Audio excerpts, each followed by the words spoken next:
Oke, Assalamualaikum warahmatullahi wabarakatuh. Kita lanjut lagi ya setelah jeda yang lumayan panjang karena beberapa hal. Jadi kemarin Alhamdulillah kita udah tuntasin ya 3 rangkaian kecil bahasa. Ingat saya pernah sampaikan bahwa 3 komponen bahasa yang pertama, yaitu fonem, morfem, dan word, itu dikelompokkan menjadi rangkaian kecil bahasa. Kenapa? Karena lingkupnya masih dalam satu kata. Sementara 3 komponen lainnya, yaitu phrase, clause, dan sentence, itu dikelompokkan menjadi rangkaian besar. Karena sudah mulai terdiri dari 2 kata atau lebih. Nah, jadi mulai sekarang kita jangan terjebak dengan pemahaman bahwa setiap rangkaian kata yang terdiri dari 2 kata atau lebih, itu merupakan kalimat. Padahal belum tentu, bisa jadi dia merupakan frase, bisa jadi juga dia merupakan clause. Nah, jadi Alhamdulillah rangkaian kecil bahasa sudah selesai. Sudah sampai word terakhir pembahasan kita. Nah, sekarang kita mulai masuk pada rangkaian besar bahasa yang kita mulai dari komponen bahasa yang keempat, phrase. Meskipun kita masih punya utang satu hal ya, yaitu pembahasan secara lebih detail tentang the parts of speech. Cuma mungkin tampaknya itu lebih mudah ketika kita sudah mengenal phrase, ketika kita sudah mengenal pola hubungan dari head dan modifier, maka nanti akan kita bahas setelah pembahasan phrase. Nah, sekarang kita mulai masuk dulu ke rangkaian besar bahasa yang dimulai dari komponen bahasa yang keempat, yaitu phrase.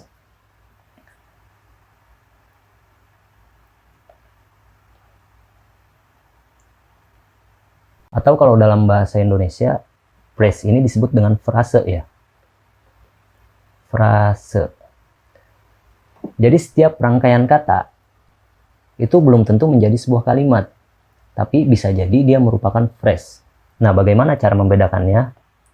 Jadi ada phrase, ada sentence, atau kalimat. Phrase atau frase itu dibangun dengan 2 unsur yang bernama head dan modifier.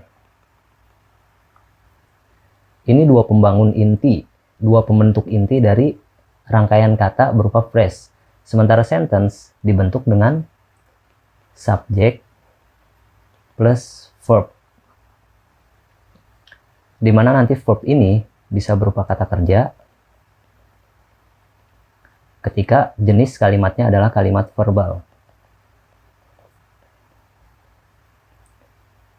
Atau dalam grammar disebut dengan verbal sentence.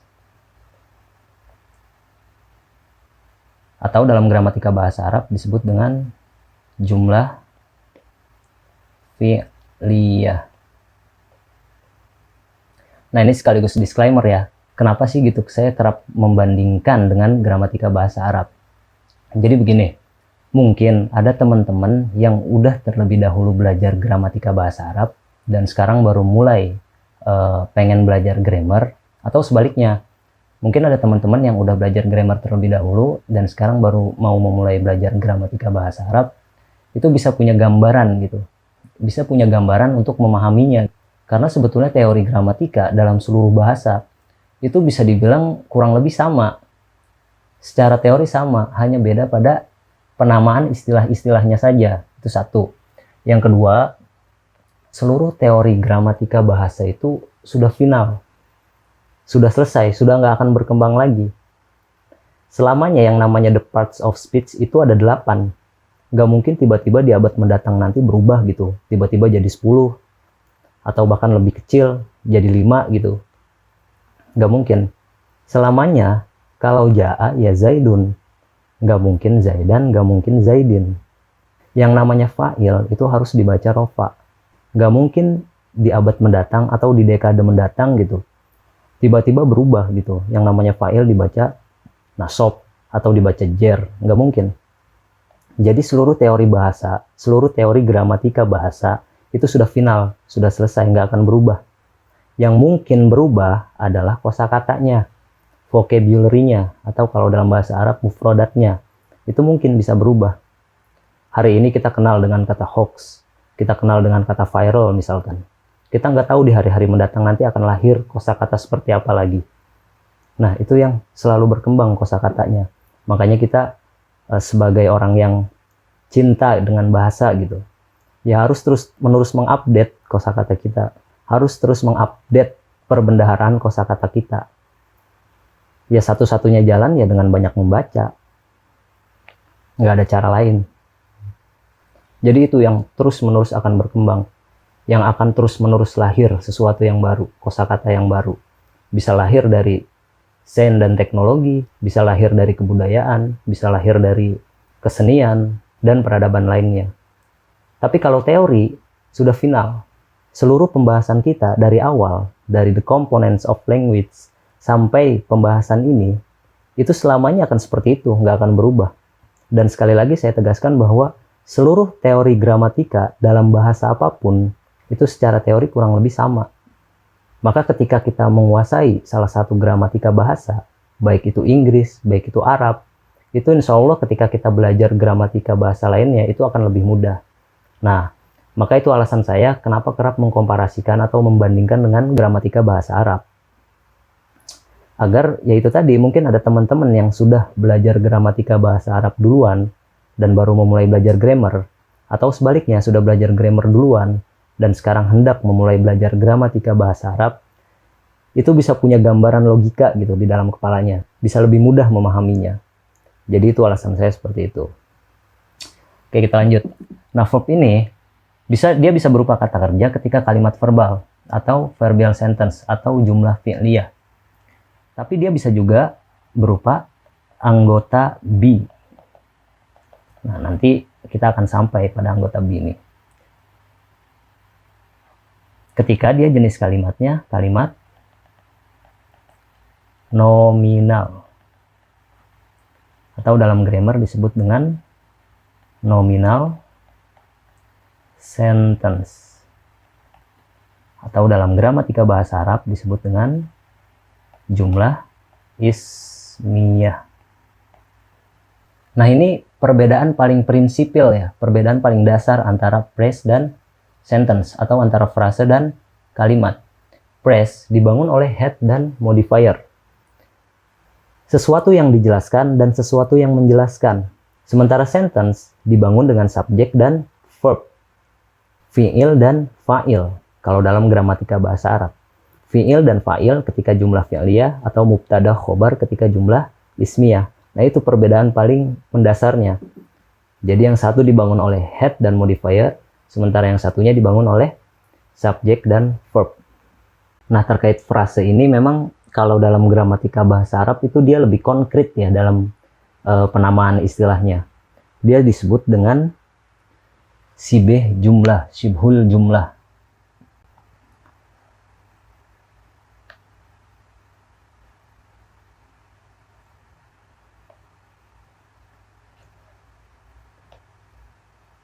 Syibhul jumlah, yang menyerupai kalimat artinya. Jadi syibhul itu mirip, serupa. Jadi dia lebih konkret dalam penamaannya. Ya memang frase itu menyerupai kalimat. Nah, bentuknya apa? Ya bisa nanti tentunya yang di dalam syibhul jumlah itu sendiri, yaitu dorof dan madruf. Dorof madruf, dimana nanti dorof ini sebagai modifier dan madruf ini sebagai headnya.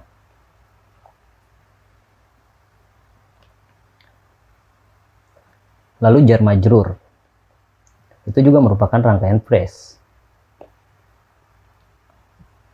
dimana jar ini nanti sebagai modifiernya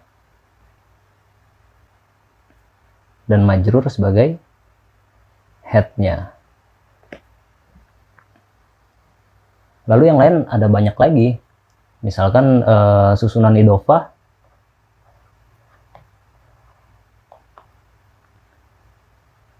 jadi ada mudhof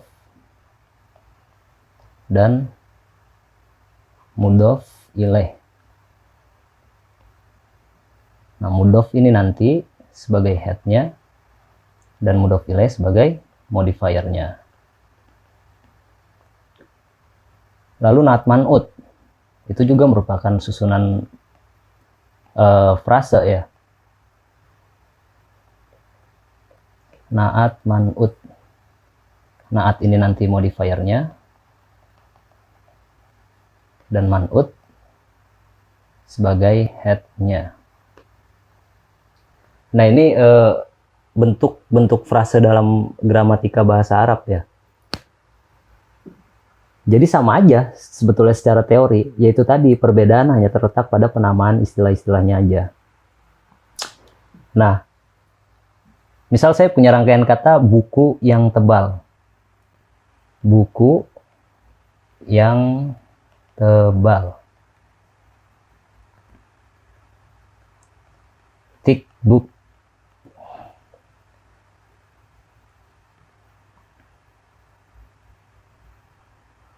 Kitabun samikun. Nah, ada yang dijelaskan dan ada yang menjelaskan. Buku ini sesuatu yang dijelaskan, maka dia head. Dijelaskan oleh apa? Dijelaskan oleh adjektif berupa tebal. Maka tebal di sini merupakan modifier. Nah, sementara ketika ditranslasikan ke dalam bahasa Inggris, head-nya berubah posisi berada di kanan. Maka book ini merupakan head-nya, sementara thick di sini merupakan modifiernya. Kitabun samikun. Ini merupakan rangkaian naat man'ut. Naat man'ut.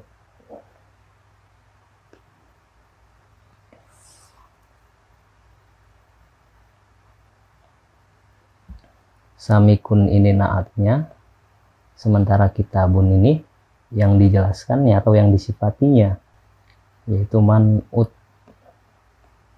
Maka naat berupa samikun ini adalah modifiernya, sementara man'ut berupa kitabun ini ialah head-nya. Nah, maka rangkaian ini disebut dengan frase atau phrase.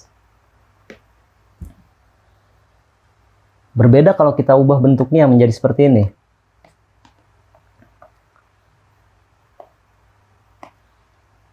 Buku itu tebal. The book is thick.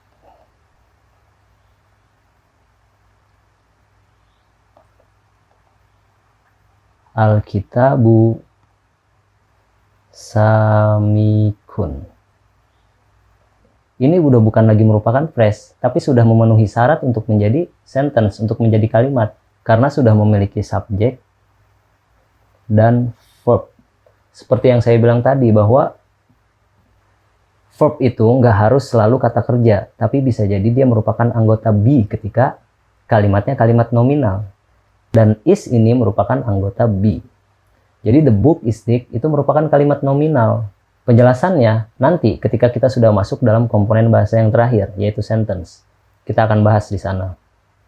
Nah, maka ketika ditranslasikan ke dalam bahasa Arab, maka strukturnya berubah lagi menjadi al-kitabu samikun. Jadi al ini adalah peran yang menggantikan the dalam bahasa Inggris. Sebuah artikel ya, untuk lebih menspesifikan suatu noun gitu.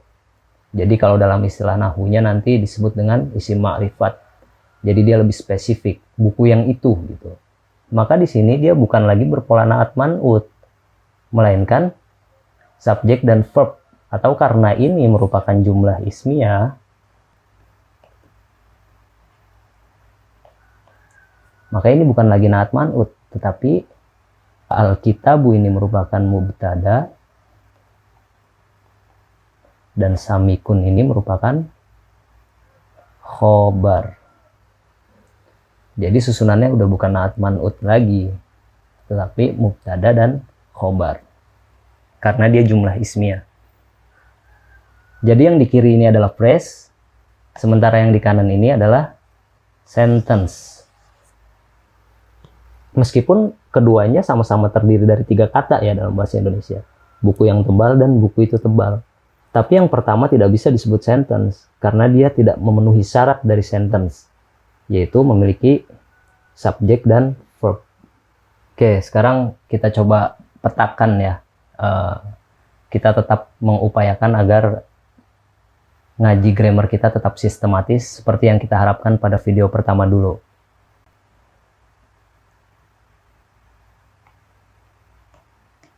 Jadi komponen bahasa yang keempat yaitu phrase atau frase. Nah, jadi kalau kita definisikan, frase ini adalah rangkaian kata yang memiliki makna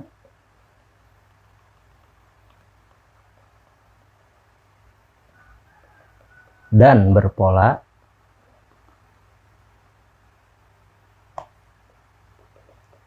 head plus modifier.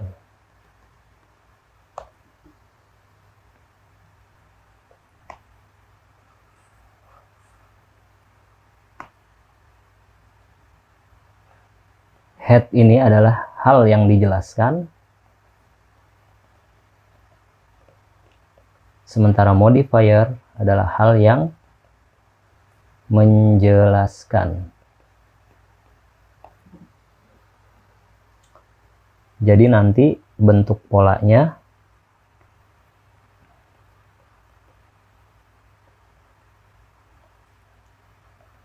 M menjelaskan head dan head dijelaskan oleh M.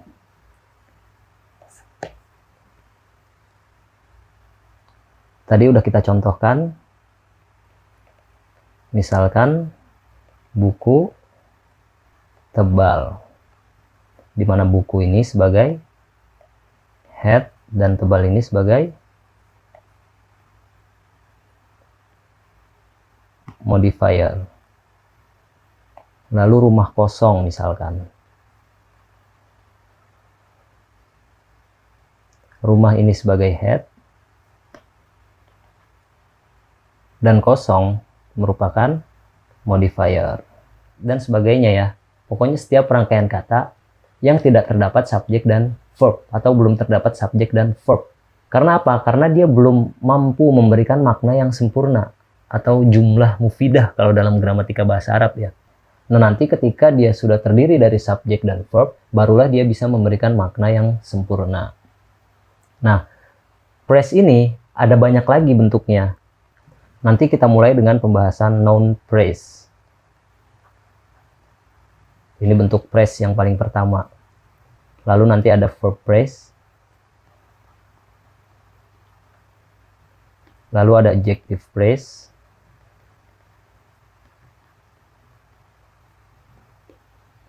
Ada adverb phrase. Lalu ada prepositional phrase.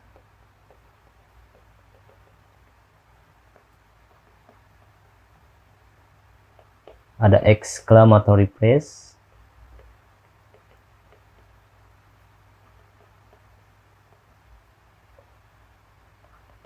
Ada gerund phrase. Banyak ya. Lalu ada to infinitive phrase.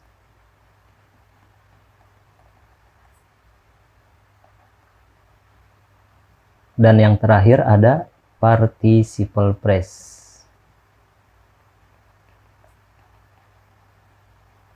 Nah, kurang lebih ada 9 phrase nanti yang akan kita bahas. Ya ini resikonya kalau pengen belajar sistematis ya. Bener-bener dari awal, bener-bener runut.